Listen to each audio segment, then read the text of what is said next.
Good morning. Hello. Welcome to Earth and Sky. Thank you for joining us, and thank you for joining us too. This is Titania. She's been a guest with us recently for a little while as she's growing up with Earth and Sky and waiting her new home, which I think she's very anxious to get into soon.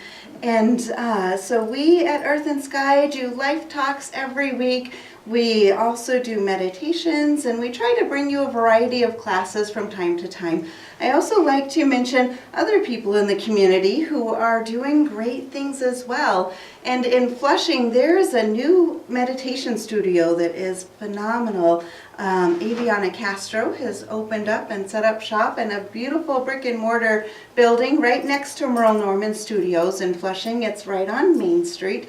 And today we're going to be talking a lot about meditation, so I thought I'd let you know a little bit about her schedule. So if you're interested in checking out what she has to offer, maybe quieting your mind a little bit. Meditation can be used for a wide variety of things. We're going to get into a lot of that and some of the science behind meditation, as well as some of the stats and facts that back it up too. So if you have not already, please like our Facebook page. Please subscribe to us on YouTube. Hopefully you've already done that. We really love each and every one of you viewers out there, and we always love hearing feedback from you as well. I think one of my favorite things is running into people that I didn't know were watching us, and I find out you're watching. So please hit that like button on the video so we know you're watching too. So meditation, is it myth, magic, or science? Or is it all of those? Or is it somewhere in between all of those?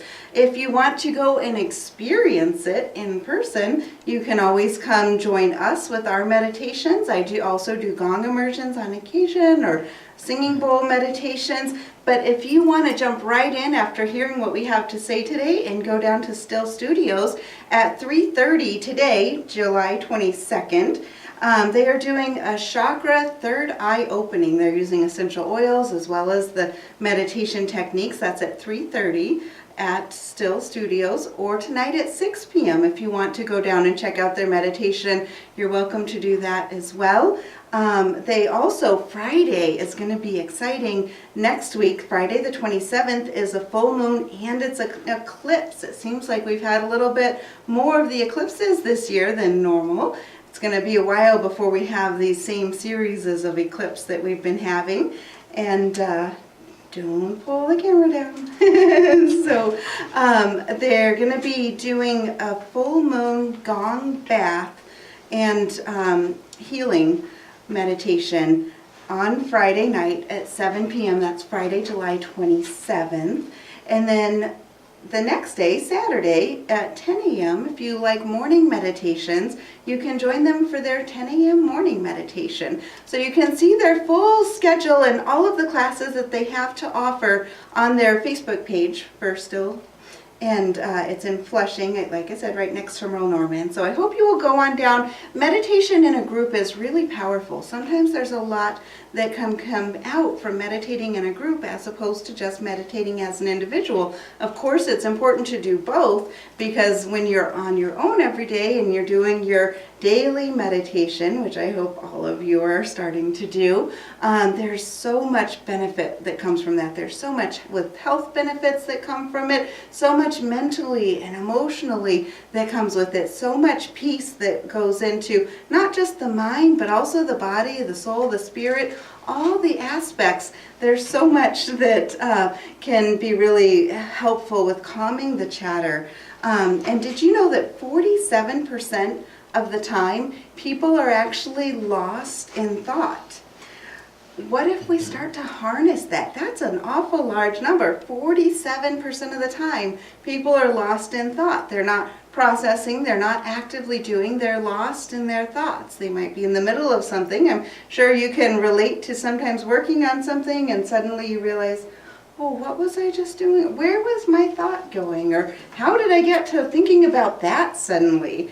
That's a lot of ability. If you harness that, think of where you can take your life. It's really similar to the small percentage that we use our brains and the small percentage that we use of our eyesight. They've actually found that just like the brain with our eyesight, we use only about 10% of it. Now people that see auras use actually about 12 to 14% of the eyesight.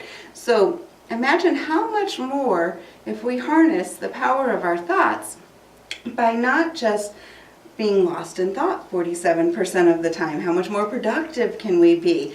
And Andy Puddicombe has done a lot of research. He had actually been on his quest to find enlightenment and to find peace and calm his own mind. He became a monk. And then he co-founded the app called Headspace. I highly, highly recommend Headspace. Whether you're somebody who has meditated for many, many years and you take time to meditate every day, maybe twice a day, like I do, or if you're brand new to meditation and you're not sure how to do it, you don't think you can do it, you're not sure if it can have any benefit, and you just don't have time to meditate, I still recommend this app. You can actually choose 3 minutes a day if you want to when meditating with Headspace, or you can choose 20 minutes a day, and you can do it multiple times a day. They have so many fabulous things, but we'll get into that later. So Headspace, if you're interested in that, I really recommend it. And Andy had come up with this thing called Blue Sky, which is really interesting to me because a lot of times the blue sky is something that's very calming to people. If you imagine, you just think about a blue sky and you clear all of your thoughts for a moment, and just trying it right now where you just imagine that nothing is going on except you staring up at a blue sky, and maybe you'll see a little puffy white cloud in the blue sky, and you can imagine how it feels to be under this blue sky, and suddenly you realize that you hadn't had any thoughts in that brief period as you were thinking about the blue sky. You were just picturing that. But our brain can be trained by learning to focus on a blue sky and recognizing that as thoughts start to come in and as we're doing our day and we're moving about and changing things, and the tornado sometimes of thought starts to flood in, and we think of the what ifs and oh my goodness, and can this work, and all of those things, and what am I going to do about this person or that person, or how will I organize? And suddenly you have this tornado instead of a blue sky in your head, and that's that cloudy sky. Maybe it looks a little bit darker. Well, that's a good time to start meditating and thinking about the blue sky, and suddenly you realize you can clear those thoughts and you can start to observe your thoughts instead of trying to force your thoughts into a certain spot, instead of trying to force those thoughts away and control this quiet space. It's more about withdrawing yourself and just observing and noticing as thoughts come in and noticing as the thoughts quiet down, and noticing where your brain shifts, and maybe using your breath to breathe the thoughts away, and just quieting down and observing instead of forcing or controlling it. And then you'll start to realize that regardless of what the sky looks like in your mind, whether it looks like it's swirling with thoughts or whether it looks nice and clear and bright, that blue sky is always there. And Andy talks about how when we go up in an airplane, it might look like it's storming on the ground and there's all this turbulence as you're flying through the clouds, but then you go above it and you fly and the blue sky is there. It's always there. It never goes away. And that's the same thing with your mind. As you learn to calm and quiet your mind by simply observing the thoughts and not judging them and not criticizing them and not being harsh on yourself for not being able to clear them out, instead just observe and start to find that you can be okay with that pattern, the rhythm that's in your own mind, and you start to find that the blue sky begins to emerge, and there's a little bit more calm with all of the thoughts that come through. So that's really a lot of what meditation does. Meditation reminds us that the blue sky is always there, and that thoughts come and go, and that we can learn to settle in and calm instead of trying to force things. A lot of time in life we're trying to force our way through things or push our way or organize and categorize everything into these certain spots and ways, and it doesn't always work out the way we want it to. But if you just pull yourself back and you start to clear and you release so you don't get obsessed with all of the thoughts that flow in so much, and you observe and you sit back and you let go and you trust that the blue sky is there, then you're going to start to find that peace that fills into your soul and it starts to fill into your life. And then slowly meditation begins to get a little easier, and you find that you can think a little clearer, and you start realizing that your day begins to come together a bit better because you just have this peace that starts to flow in. I know I've found this with so many people that said, I just don't have time to meditate. You have no idea how busy my life is. I don't have a single moment. And yet when I can get them to commit to themselves for just 2 minutes a day, suddenly they realize that day went a whole lot better. And they might keep that up for a week and realize things are actually, it really does help you to think clear. It really does help you to move forward better. And then they'll have a busy day and they forget to take the time in the morning and it just feels like chaos again. And then the more you start realizing 2 minutes, maybe 5 minutes, maybe you can manage 10 minutes once you realize how beneficial those 2 minutes are, and you'll be able to imagine what 5 minutes or 10 minutes can do. Some people will even meditate in the shower, just being able to start to kind of calm yourself and just observe the thoughts that flow in, and don't get upset or frustrated, just observe. And you can even start imagining that as thoughts flow in, you breathe them away. Maybe put those thoughts into a little hot air balloon basket and visualize yourself breathing them away. There's so many different meditation techniques, and each one works different for every person out there. There are a lot of people and a lot of styles and a lot of brains out there. So the beautiful thing is there are so many ways to meditate. You can figure out what really works best for you. A lot of people think that meditation is about clearing your thoughts, but it's really not about clearing your thoughts. It's about finding that time to relax. It's finding that time to just observe. It's finding the time to try to get still.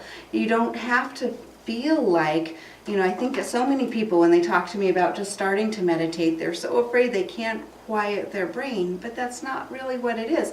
That's an after effect that starts to happen as you start to become more aware of the way your brain works. And so people try to relax, they try to get still, and they try to find peace.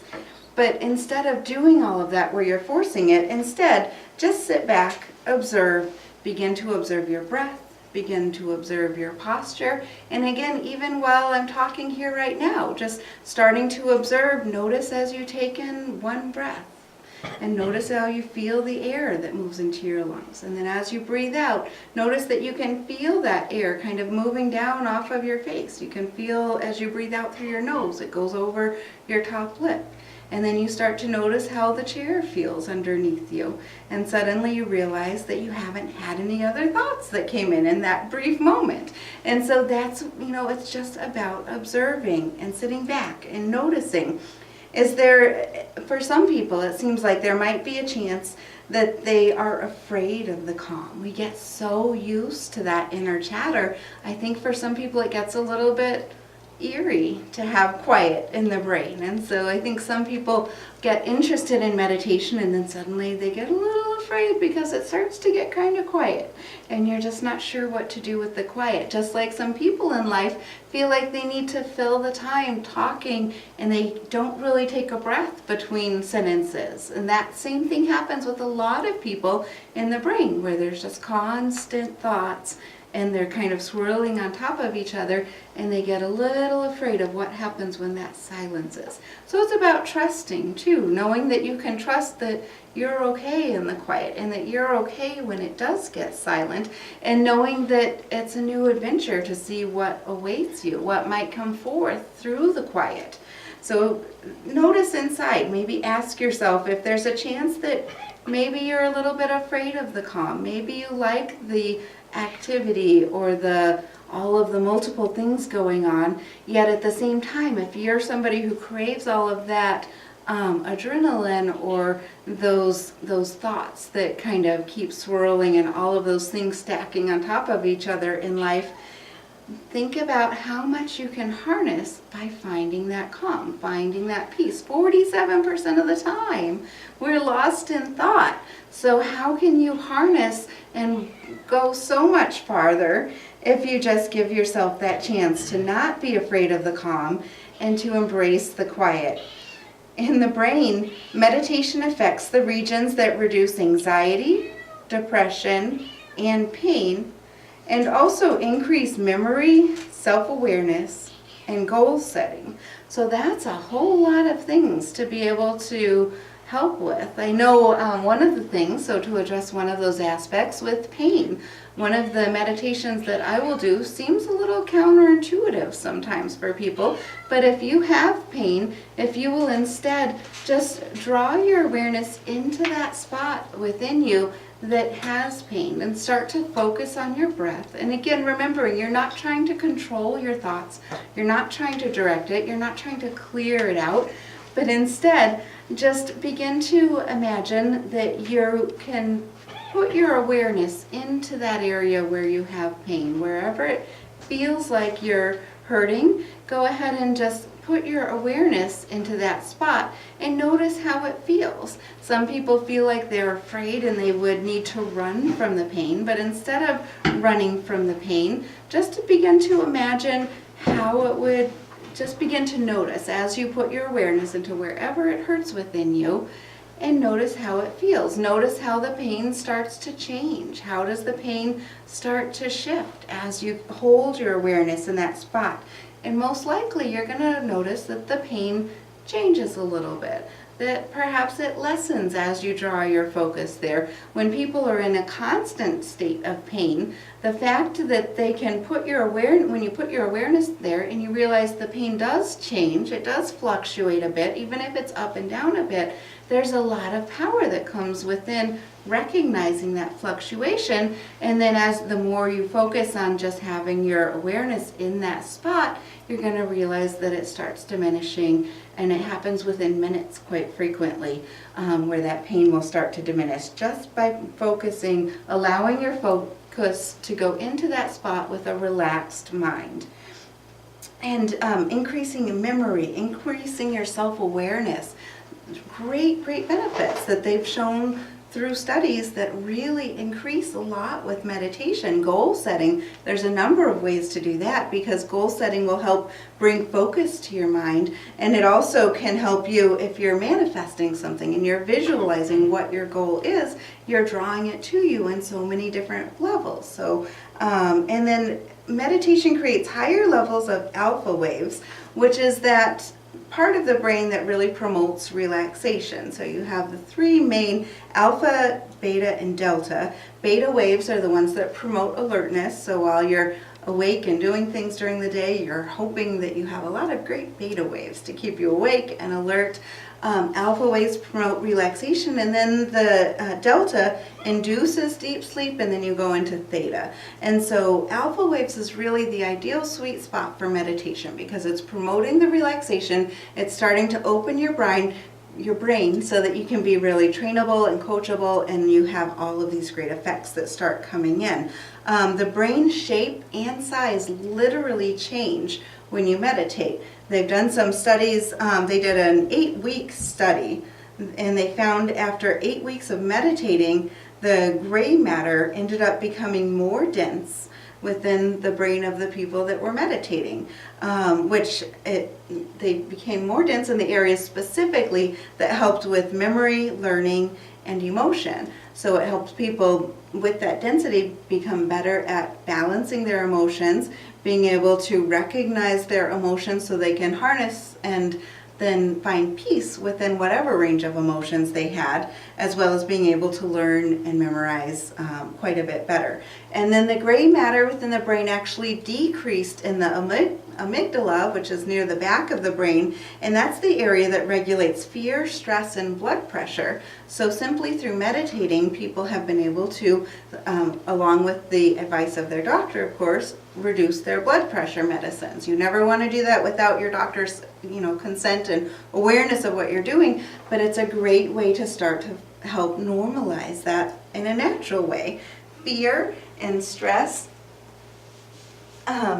also are really highlighted within the amygdala. So being able to decrease the density of the brain in those areas is huge. There are a lot of people in our world right now that seem to have a lot of fear and stress. And who doesn't have stress at some point in their life? And so to decrease the gray matter of the brain in those areas is really helpful, especially when you're then increasing it in the areas of learning and memory, because then as you're decreasing those stress areas, you're learning new habits, you're learning new patterns, you're learning new ways to utilize your brain. They've also found that it helps oxygen, increasing in oxygen, which also then aids in wellness. Getting enough oxygen is key to a lot of the parts of our body, including our brain and many different aspects of our bodies.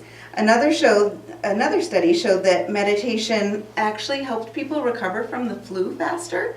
So it really is every single facet of our lives. And then they've done, of course, many studies that have found people that were recovering from cancer and things like that. Specific targeted visualization techniques with meditation are huge in helping people recover from that. So if it can do those big things, imagine what it can do for you on the day-to-day basis when you have that 47% of your brain that's migrating all the time. In 2012, the NIH, National Institute of Health, did a study of 50 people that were meditators and 50 people that were not meditators. And it showed that the meditators had many, many more folds in the outer layer of the brain. And this is the area that helps you with processing information. So the more you meditate, the more you can start processing information, categorizing it. They have hypothesized that that might be why when people meditate, they're able to think a little bit more clearly. They don't have, they can move through thoughts with a bit more ease because they can process the information literally, physically, shape and size of your brain just from meditating. And then the next year, in 2013, the NIH studies suggested that meditation may actually slow, stall, and reverse the effects of aging. They're doing studies now with it relating to Parkinson's disease as well. And it seems like most people in our world are trying to find ways to help the aging, anti-aging. And they've done other studies where they found people who meditate actually have, sometimes they've shown, I forgot what all the details were, but they had softer skin, they had less wrinkles. That has been a little bit of a longer study that they've been doing and showing the anti-aging effects actually show up within the face and within the body, as well as all of the effects for anti-aging within the brain. So if you're someone who thinks that you just don't have any time to meditate, then you're probably one of those people that needs to meditate the most, because there are so many benefits with being able to organize your day, organize your thoughts, take control, harness the power within you. When you harness that power within yourself, then you can achieve the unachievable. You can really realize that there are no limits and you can excel so far. It's about recognizing those abilities and just harnessing them. And there are so many ways to meditate. One of my favorites is visualization meditation. I also love sound therapy meditation. Visualization is where you're on a guided journey. So you're either listening to yourself or listening to someone else, and it takes you on a journey through your mind, describing what you're seeing or describing what you're feeling. That's a great type of meditation. There are other ones, like I mentioned, for pain, where you just draw your awareness into whatever part of your body is hurting and then start noticing how it shifts and changes as you, with a relaxed mind, start to focus on that. There are meditations where you start with your eyes open, which is what Headspace does a lot. And you start with your eyes open and you focus on your breath. And then as you start to relax, you breathe out and your eyes closed, and then that drifts you deeper into meditation. There are silence meditations. For beginners, silence meditations are probably the hardest. I think that's part of what sometimes scares people away. But for some people, that might be what resonates the easiest. When I do sound therapy meditations. I do gongs and Tibetan bowls and tingshas, and it really, a lot of people have said it helps get them in deeper. The sound of the bells will help do some things within your brain that start shifting those patterns to help you get in a little bit deeper. So you might look up on YouTube Tibetan bowl meditations, and I know we have a couple out there that you can certainly watch, or there are a lot of other people that have them out there as well. There's so many other types of meditation, like Nidra meditation, which is the nighttime meditation, or yoga meditation is meditation in motion. If you are trying to build strength with meditation, you should stand while you meditate, and that can be either where you're walking in a garden and you're walking very, very slowly and very deliberately, and notice as each part of your foot touches the ground, how each part of your foot feels different. Notice everything in microscopic detail around you. Maybe walk in a labyrinth or things like that. Yoga builds strength too, because it's meditation in motion. If you're looking to bring wisdom in, you're trying to get clarification, you're looking for answers to things, then sitting is the best way to meditate. Always when you're meditating, make sure your posture is nice and straight. A straight spine is the best way to really be able to bridge and filter in all of that information and all of that healing.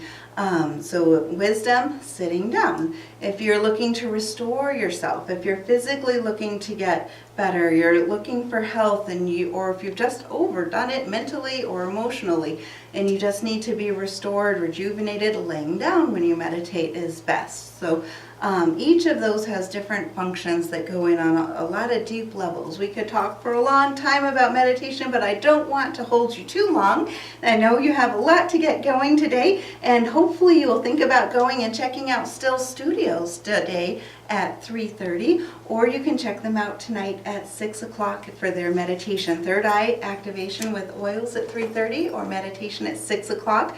They do things all the time there that sound absolutely wonderful with Aviana Castro. And if you have any questions about meditation, please feel free to ask us. We love to hear from each and every one of you, and I love leading meditations too. We have a schedule of those regularly, so you can check with us about that at any time. And I hope if you haven't already, please like this video. Feel free to share it out on Facebook or subscribe to us on YouTube. Have a fantastic day, everyone.